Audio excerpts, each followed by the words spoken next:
Bom dia para quem é de dia e boa noite para quem é de noite. Eu sou João Batista, engenheiro eletricista com especialização em eletrônica e informática. Eu sou pesquisador bíblico e pesquisador ufológico e também espiritualista. Os nossos programas são apresentados na TV Galáctica às quartas-feiras às 21 horas. E não se esqueçam de clicar naquele breguetinho gostei e se inscreverem na TV Galáctica para receberem as nossas atualizações. Bom, dando continuidade a uma série de palestras a respeito da Bíblia, hoje, dando continuidade, eu vou falar sobre o tema Fatos com Astúcia na Bíblia. O objetivo desta palestra vai ser apresentar as ações bíblicas com o uso de astúcia para solucionar problemas. Então, vamos começar com Abraão, que, para se proteger dos egípcios, disse que Sara, sua mulher, era sua irmã. Ou seja, ele tinha medo que, entrando no território dos egípcios, descobrissem que a Sara era a esposa dele, então matassem a Abraão para ficarem com a esposa dele, Sara. Vamos ver o que está escrito em Gênesis 12, de 10 a 20. Abraão e Sara no Egito. Houve, porém, uma fome no país, e Abraão desceu ao Egito para morar ali temporariamente, pois a fome apertava o país. Perto de entrar no Egito, disse a Sarai, sua mulher: Eu sei que és bonita, vai acontecer que, vendo-te, os egípcios dirão: Esta é a mulher dele, e me matarão, conservando-te viva. Dize, por favor, que és minha irmã, para que me tratem bem por tua causa, e graças a ti salve a minha vida. Então, olha só, Abraão agiu com esperteza, ele agiu com astúcia para preservar a sua vida, só que dizendo uma mentira. Vamos continuar a leitura. Quando Abraão entrou no Egito, os egípcios viram que sua mulher era muito bonita. Ao vê-la, os oficiais do faraó a elogiaram muito diante dele, de modo que a mulher foi levada ao palácio de faraó. Quanto a Abraão, foi muito bem tratado por causa dela. Nesse caso, eles pensavam que fosse sua irmã, ganhando ovelhas, bois, jumentos, escravos, escravas, mulas e camelos. Olha só, hein? Apenas por ser bonita e por ser irmão de Abraão, Abraão ganhou tudo isso. Bom, dando continuidade ao texto. O Senhor, porém, castigou com grandes pragas a Faraó e a sua casa, por causa de Sarai, mulher de Abraão. O Faraó então mandou chamar Abraão e lhe disse: Por que me fizeste isso? Por que me não contaste que era tua mulher? Por que disseste: É minha irmã, levando-me a tomá-la por esposa? E agora que tens a tua mulher, toma e vai embora. E Faraó deu ordens a seus homens para despacharem com a mulher, para o despacharem com a mulher e tudo que possuía. Vamos ler a descrição deste mesmo acontecimento em outro lugar, em Gênesis 20, de 1 a 18. Abraão em Gerara. Abraão partiu dali para a terra de Neguebe e habitou entre Cádiz e Sur, vivendo como imigrante em Gerara. Abraão dizia a Sara, sua mulher: Ela é minha irmã. Então Abimeleque, rei de Gerara, mandou que lhe trouxessem Sara. Mas Deus apareceu a Abimeleque num sonho durante a noite e lhe disse: Vais morrer por causa da mulher que tomaste, pois ela tem marido. Abimeleque, que não se havia aproximado dela, respondeu: Meu senhor, matarias mesmo um inocente? Acaso não foi ele que me disse: É minha irmã? Não foi ela que me disse: É meu irmão? Agi com consciência reta e com mãos inocentes. E Deus lhe disse no sonho: Bem sei que fizestes isto de boa fé. Por isso te impedi de pecares contra mim e não consenti que a tocasses. Portanto, devolve a mulher a seu marido, pois sendo ele um profeta, rogará por ti e viverás. Mas se não a devolveres, fica sabendo que deverás morrer com todos os teus. Olha bem, esse era o castigo de Deus contra Meleque, caso não devolvesse a mulher a Abraão. Continuando a leitura. De manhã, ao despertar, Abimeleque chamou os servidores e contou tudo o que acontecera. Os homens ficaram com muito medo, chamaram Abraão e lhe disse: Quem foi que nos fizestes e que fiz de errado contra ti para atrair sobre mim e meu reino um tão grande pecado? Fizestes comigo o que não se deve fazer. E Abimeleque disse então a Abraão: Porque o que pretendias ao fazer isto? Abraão lhe respondeu: É que pensei comigo, certamente não há temor de Deus neste lugar e vão matar-me por causa de minha mulher. Além do mais, ela é realmente minha irmã, filha de meu pai, mas não de minha mãe, e se tornou minha mulher. Tem bem aqui agora nesse finalzinho, que é muito interessante. Além do mais, ela é realmente minha irmã, filha de meu pai, mas não de minha mãe, e se tornou minha mulher. Percebam que, neste caso, indo contra a lei mosaica. Só que a lei mosaica só surgiu muito tempo depois, através de Moisés. E no tempo de Abraão, não existia ainda essa lei. Como não existia a lei, não existia o pecado.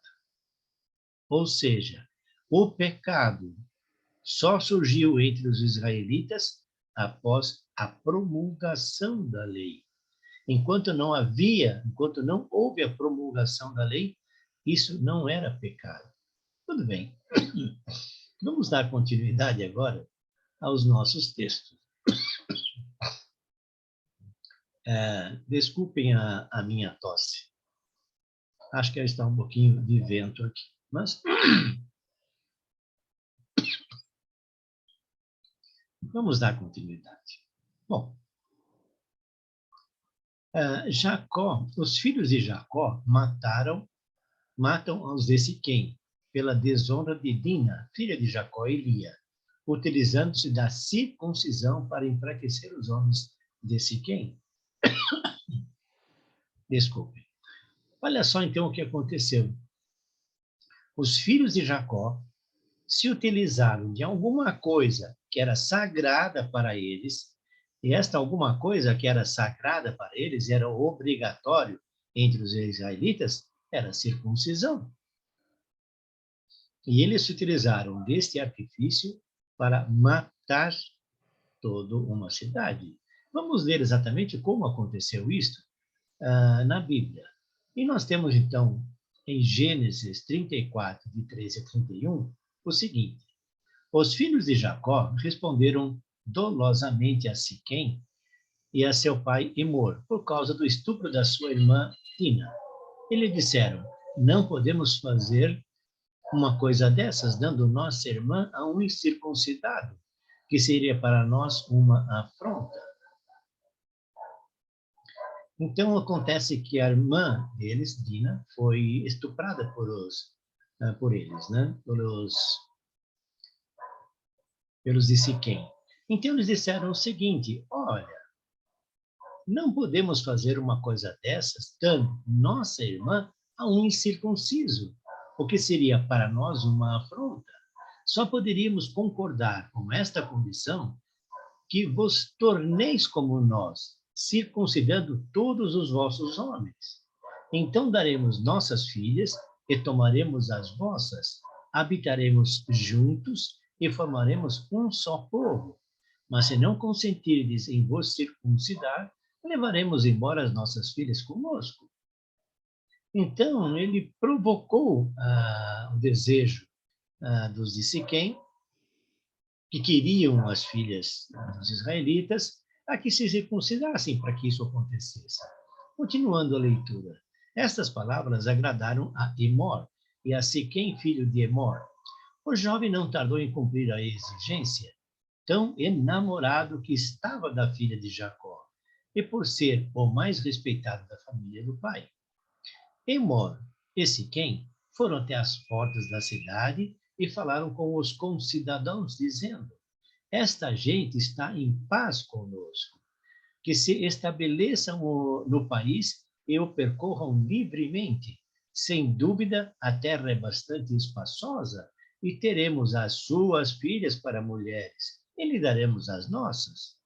Mas eles só consentem em morar conosco e formar um só povo sob a condição de todos os homens se circuncidarem, assim como também eles são circuncidados. Os rebanhos, os bens, todos os animais domésticos serão assim nossos. Então, os de Siquém estavam também de olho não apenas nas mulheres, mas também nos rebanhos, nos bens, em todos os animais domésticos que seriam deles por esta união dos povos. Basta lhes darmos o consentimento e eles habitarão conosco. E todos saíam pelas portas da cidade, atenderam a Emor e Siquém, e todos foram circuncidados.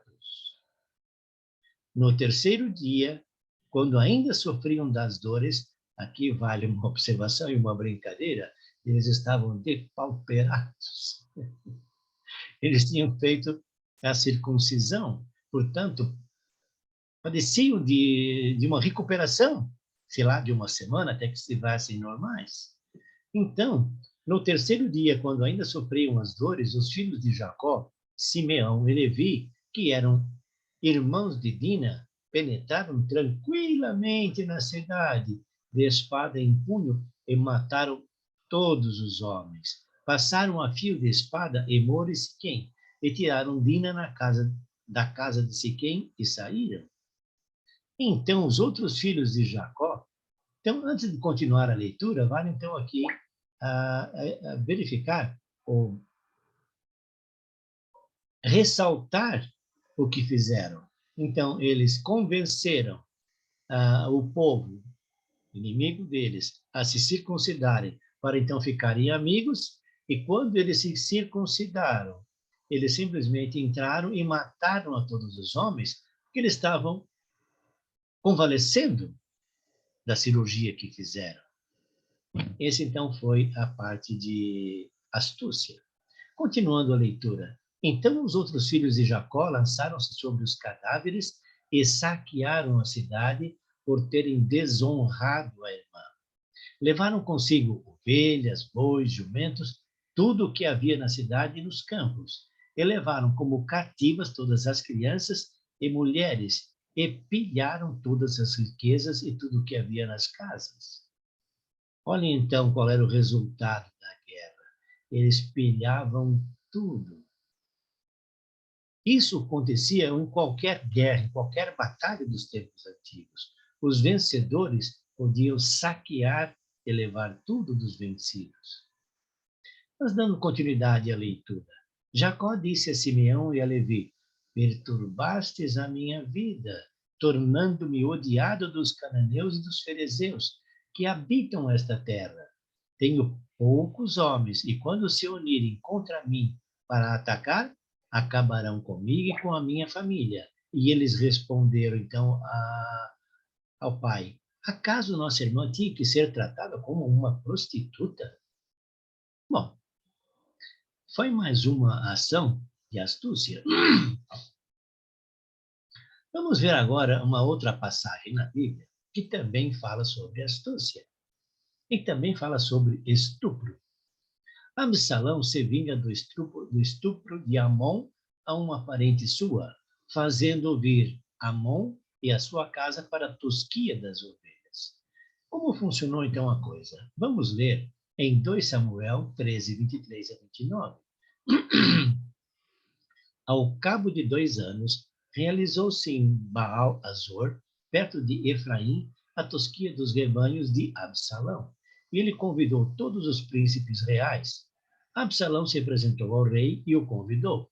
Eis que teu servo faz tosquia, para mim seria um prazer se o rei e a corte me acompanhasse. Mas o rei respondeu a Absalão: não, meu filho, Não podemos ir todos, não venhamos a ser-te molestos. Ele insistiu com o rei, mas esse não quis ir e fez os votos da bênção e despedindo-se. Absalão então propôs, se não puder ser, ao menos nos acompanhe meu irmão Amon. Olha só, Amon foi quem estuprou a parente de Samuel. De Samuel, não, de Absalão. Bom, e o rei lhe respondeu, por que deveria ir contigo? Mas devido à insistência de Absalão, o rei deixou ir com ele a Amon e todos os príncipes reais. Então Absalão preparou uma festa digna de um rei. E aí vem então a astúcia. Continuando a leitura, ora, Absalão deu esta ordem aos empregados. Prestai bem atenção. Quando Amon estiver bem disposto pelo vinho, eu vos der o aviso, feri Amon, então o matareis. Não tenhais receio, sou eu quem mando. Sede corajosos e mostrai-vos homens valentes. A criadagem de Absalão fez como Amon de acordo com as ordens recebidas. E então todos os príncipes saltaram dos seus lugares, montaram nas suas mulas, dando-se à fuga. Olha só, então, mais uma vez, uma pessoa, Absalão, quis se vingar de uma outra pessoa que havia estuprado uma parede deles e fez uma armadilha, uma zancadilha para punir a Absalão, para punir Amon. Mas tudo bem, vamos lá. A Ode libertou o povo do jugo do rei Eglon Moabita. Então vamos ver o que significa isto. Vamos ler na íntegra como a Ode liberou o povo israelita de Eglon. Vamos ver. Os israelitas serviam a Eglon, rei de Moabe, durante... isso está escrito em Juízes 3, de 14 a 29. Os israelitas serviam a Eglon, rei de Moabe, durante 18 anos, mas clamaram ao Senhor e o Senhor fez surgir um Salvador. Aode, filho de Gera, o benjaminita canhoto, por seu intermédio, os israelitas enviaram o tributo a Eglon, que era o rei de Moabe. Aode mandou fazer um punhal de fio duplo com um palmo de comprimento e o escondeu debaixo das vestes do lado direito. Depois foi apresentar o tributo a Eglon, rei de Moabe. Ora, Eglon era um homem muito gordo. Tendo apresentado o tributo, Aode partiu com os carregadores. Mas, ao chegar aos ídolos, perto de Gilgal, voltou-se e disse, tenho uma mensagem secreta para ti, ó rei. O rei pediu, então, para todos os deixarem a sós e todos os acompanhantes se afastaram. Então Aode se aproximou. Eglon estava sentado na câmara superior de verão, reservada para si. E disse, tenho um recado de Deus para ti, disse Aode. Quando o rei se levantou do trono, Aode estendeu a mão esquerda, apanhou o punhal do lado direito e enfiou-lhe no ventre. O cabo penetrou com uma lâmina e a gordura se fechou por cima dele, porque não retirou o punhal da barriga. Saiu então pela janela, após fechar as portas da câmara superior, atrás de si com uma tranca. Depois que saiu, vieram os servos e, notando que as portas de cima estavam trancadas, disseram, de certo está fazendo suas necessidades na câmara de verão. Esperaram até ficarem perturbados. Como não abrissem as portas de cima, pegaram a chave e abriram. E viram então o seu senhor caído no chão, morto. Então, olhe só, novamente aqui é usado uma armadilha, é usado de astúcia. Foi para uma vingança. No caso, a vingança era libertar o povo israelita de Eglon, Moabita. Mas foi feita uma ação enganando a Eglon, Moabita, e tirando-lhe a vida. Dando continuidade à leitura. Enquanto esperavam, a Ode escapou e, passando pelos ídolos, refugiou-se em Seira. Ao chegar, tocou a trombeta pelas montanhas de Efraim. Precedidos por Aode, os israelitas desceram das montanhas. Tão logo ele havia dito: segui-me, pois o Senhor vos entregou os moabitas, vossos inimigos. Desceram, pois, e se apoderaram das vals do rio Jordão, pertencentes a Moabe, e não deixaram passar ninguém. Naquela ocasião, derrotaram cerca de 10.000 moabitas, todos homens robustos e valentes, e não escapou ninguém. Então, os israelitas precisavam se libertar do jugo dos moabitas. Deus, então, suscitou a Ode, e este, através de uma astúcia, matou ao rei Eglon, moabita. Depois disso, desceram e mataram os homens dele. E com isto, eles terminaram o jugo dos israelitas aos moabitas. Também foi por uma astúcia. Percebam bem que, normalmente, grandes batalhas, grandes coisas, grandes vinganças são feitas com astúcia. Vamos dar mais uma continuidade a estes itens e vamos ver a astúcia dos gabaonitas para não perderem a vida. Fazendo-se passar por pessoas de um outro lugar, conseguiram o juramento de Josué e dos príncipes de Israel de que não seriam mortos. Olha só, vamos ver então na Bíblia como é que os habitantes de Gabaon fizeram com termos de astúcia para se livrarem da morte. Vamos lá, vamos ler em Josué 9, de 3 a 15. Os habitantes de Gabaon, ouvindo que Josué fizera com Jericó e Ai, usaram de um estratagema. Foram e recolheram provisões, carregaram os jumentos com sacos velhos e odre de vinhos velhos, rasgados e consertados. Calçaram os pés com sandálias velhas e remendadas, e cobriram-se com roupas velhas, e todo o pão que levavam para comer era seco e esmigalhado. Então eles criaram um ambiente dizendo como eles estavam naquele momento. Mas eu não vou dizer agora o que aconteceu. Vamos dar continuidade à leitura e ver exatamente o que aconteceu. Bom, foram encontrar Josué no acampamento em Gilgal e disseram a ele e aos homens de Israel: estamos chegando de uma terra distante, portanto, fazei uma aliança conosco. Os homens de Israel responderam então àqueles heveus: não morais por um acaso em nosso meio? Como poderíamos fazer uma aliança convosco? E eles responderam a Josué: somos teus servos. Josué insistiu: quem sois e de onde estáis vindo? E eles lhes responderam: teus servos vêm de uma terra muito distante, por causa do nome do Senhor, teu Deus, pois ouvimos falar da sua fama e de tudo o que realizou no Egito, e todo quanto fez aos 2 reis amorreus da Transjordânia, a Zeon, o rei de Ezebom, e a Og, rei de Bazã, em Astarote.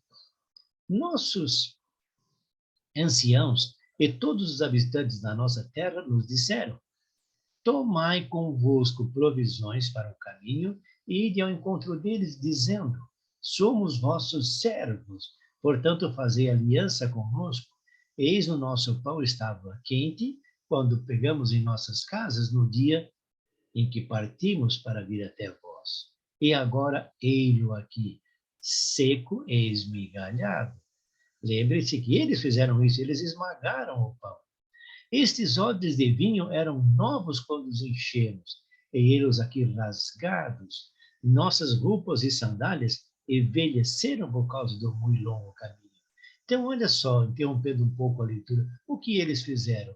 Eles fizeram como simulando que vieram de muito longe, rasgaram as roupas, rasgaram e pegaram odres velhos, sandálias velhas, esmigalharam o pão para dizer que o pão se esmigalhou durante a viagem.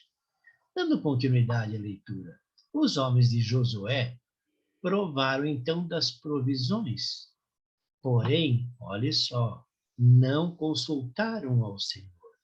Josué tratou-os pacificamente e fez com eles uma aliança, a fim de lhes conservar a vida. E também os responsáveis pela comunidade lhes prestaram juramento. Então, olhe só o que aconteceu. Os Gabaonitas poderiam perder a vida porque estavam naquele lugar e os príncipes, e Josué, o príncipe Israel, já havia matado muita gente por ali. O que eles fizeram? Eles fizeram com astúcia um plano. Vestiram-se de roupas velhas, pegaram óleos de vinho velho, costuraram, pegaram um pão e moeram o pão para dizer que era muito velho e disseram que vieram de longe e conseguiram ludibriar ou iludir a Josué. Então, passaram a fazer parte do povo e receberam a promessa de ficarem vivos. Então, é mais uma forma de astúcia. Vamos ver agora uma outra ação com astúcia entre homens e por causa de mulheres. Vamos ver. Os benjaminitas que fugiram para o deserto foram 600 homens e receberam somente 400 donzelas. E para suprir aos demais homens e não quebrar o juramento dos israelitas de não lhe darem suas filhas aos de Benjamim, eles mesmos orientaram para roubarem as mulheres necessárias para os demais homens durante a solenidade anual de Sírio. Então, olha só o que aconteceu. 600 homens de Benjamim fugiram para o deserto. Eles receberam, porém, 400 donzelas para viver com eles. Só que faltavam 200 homens que não tinham esposas. E acontece que os israelitas haviam jurado não dar suas filhas aos de Benjamim. E eles não poderiam quebrar o juramento dando essas 200 filhas a eles. Então, os próprios benjaminitas, os próprios israelitas orientaram os de Benjamim para roubarem as suas mulheres. Vamos ver como funcionou isto em Juízes 23, 21, de 15 a 25. O povo continuou tendo pena de Benjamim, porque o Senhor causou um rombo entre as tribos de Israel. Os anciões da comunidade disseram: que faremos quanto às mulheres para os restantes? Pois as mulheres de Benjamim foram exterminadas. E acrescentaram: devem sobreviver os herdeiros de Benjamim, para que não se elimine uma tribo de Israel. Os benjaminitas eram uma das 12 tribos. Continuando a leitura, nós, porém, não podemos dar nossas filhas em casamento. Com efeito, os israelitas tinham jurado: maldito quem der uma mulher a Benjamim.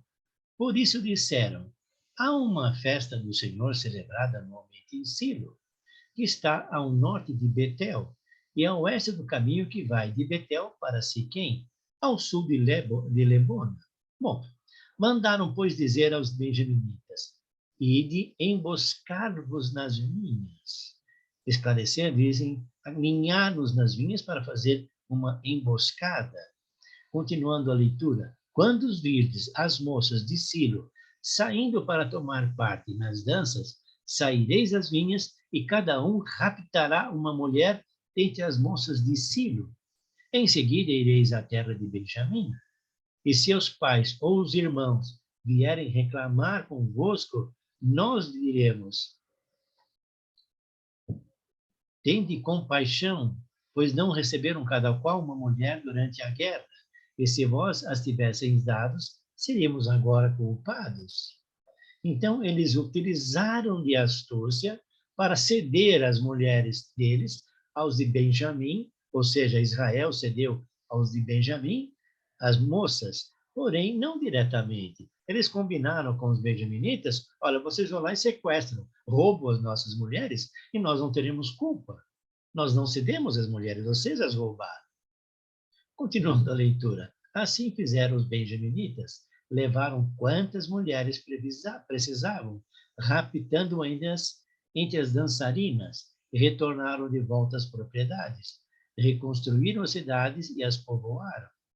Também os israelitas se dispersaram naquela ocasião, cada qual segundo a sua tribo e família, dirigindo-se cada um para a sua propriedade. E uma observação que está na Bíblia também: naquele tempo não havia rei em Israel, e cada um fazia o que bem lhe parecia melhor. Então, olha só, eles precisavam de mulheres para dar continuidade a uma das tribos, a tribo de Benjamim, que havia sofrido uma guerra onde as mulheres foram mortas. Eles receberam 400 e faltaram 200. E os próprios israelitas disseram: vocês vão lá, roubam as nossas mulheres e pronto, acabou. Nós não vamos dar a vocês as nossas mulheres por efeito de juramento. Mas se vocês roubarem, não temos culpa. Então, foi mais uma astúcia. Bom, vamos ver mais alguma coisa no que diz respeito a Gedeão.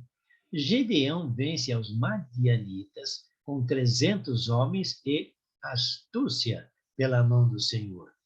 E os madianitas fugiam, se matando uns aos outros pela confusão criada.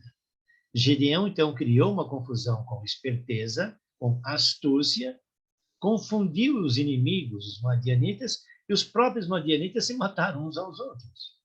Vamos ver como funcionou isto. Na leitura de Juízes, de 7, de 16 a 22. Dividiu os 300 homens em 3 bandos e entregou a todos trombetas e cântaros vazios, com uma tocha dentro. E disse: olhai para mim, disse ele, e fazei o mesmo. Quando eu avançar até a vanguarda do acampamento, fareis o mesmo. E quando eu e os que estão comigo tocarmos a trombeta, também vós estareis ao redor do acampamento e tocareis e gritareis.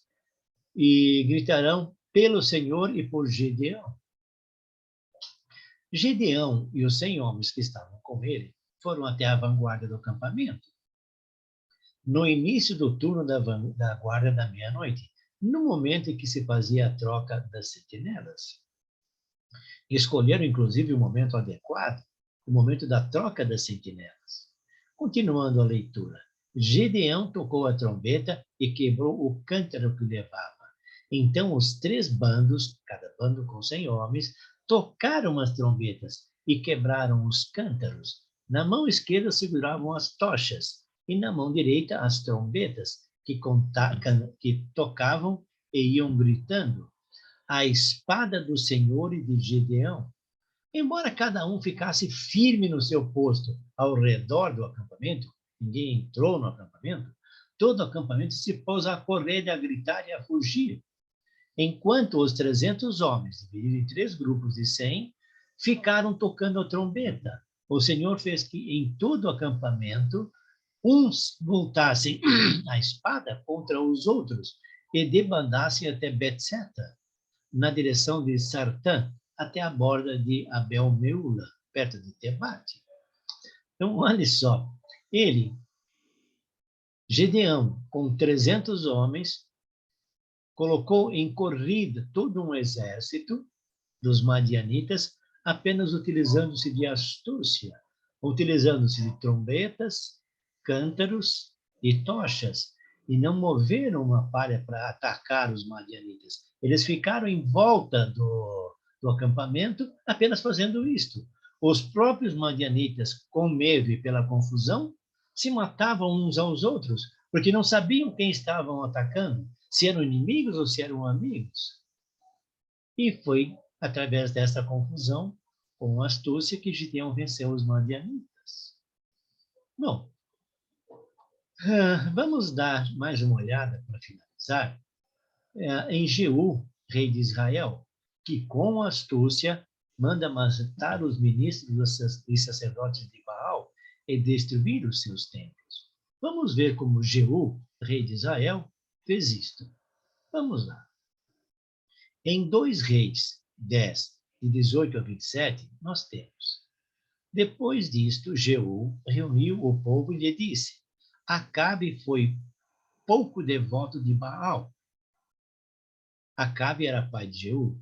Jeú será muito mais. Por isso, convocai-me todos os profetas de Baal e todos os seus fiéis e sacerdotes. Aqui vale uma observação. Então, simplesmente, Jeú diz o seguinte: eu vou ser muito mais devoto de Baal do que foi Acabe.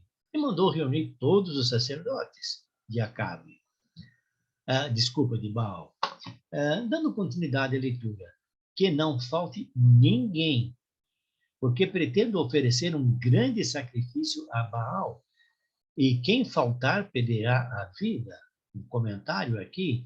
Então, se alguns dos profetas de Baal faltar, seria morto. Ora, continuando a leitura, ora, Jeú procedia traiçoeiramente para aniquilar os devotos de Baal. Foi por isso que ordenou convocai uma assembleia sagrada em honra de Baal. E eles a convocaram. Jeú ainda mandou mensageiros por todo Israel. Em consequência, houve uma concentração geral dos devotos de Baal que viviam em Israel. E que isso era um pecado, porque eles estavam adorando a um outro Deus. Bom, dando continuidade, não ficou ninguém que não tivesse vindo. Entraram no templo de Baal e lotaram até o último lugar. Então Jeú ordenou ao roupeiro real: traze roupas para todos os devotos de Baal. Eles lhe entregou as roupas, e em seguida Jeú e Jonadab, filho de Recabe, entraram no templo de Baal. E o rei disse aos devotos de Baal: verificai bem se não há aqui entre vós algum cultor do Senhor, e se unicamente os devotos de Baal. O que ele quis fazer com isto? Para ter certeza que não havia dentro do recinto ninguém que adorasse ao Senhor, e que só houvesse dentro do recinto os que adoravam ou a Baal, que eram os devotos de Baal.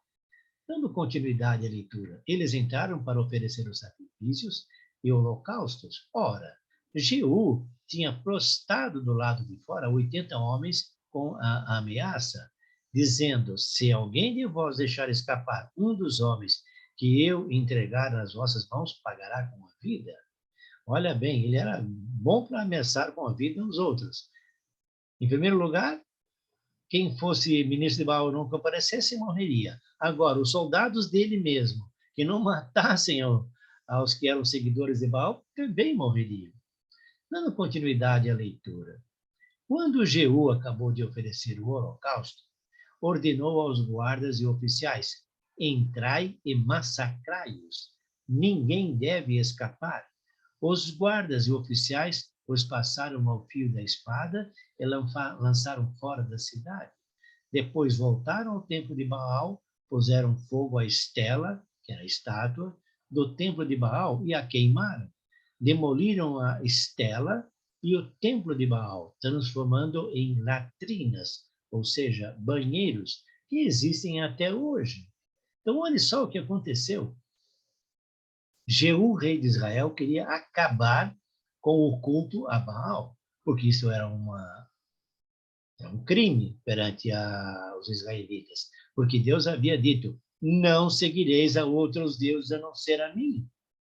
E quem o seguir será uma abominação. Acontece que naquele tempo, por motivos que vieram evoluindo, os sacerdotes de Baal estavam dentro de Israel e cultuavam a Baal dentro de Israel. E Jeú, que era rei de Israel naquele momento, quis eliminar a todos e destruir os seus templos. Então usou de astúcia. Chamou todo mundo, botou todo mundo lá no lugar, num templo, e mandou então fazer os sacrifícios. E quando terminaram os sacrifícios, mandou eliminar a todos. Mais uma vez, foi com astúcia que ele eliminou os sacerdotes de Baal, sem fazer muito esforço. Ele simplesmente os concentrou no lugar, matou a todos e depois ele destruiu os templos de Baal. Bom, com isso eu encerro hoje essa palestra sobre astúcias na Bíblia. E digo o seguinte: para quem gostou, não esqueça de marcar aquele breguetinho do gostei e se inscrever na TV Galáctica para receber as nossas atualizações. Deus abençoe a todos e a todas. Namastê. Eu sou João Batista. Namastê.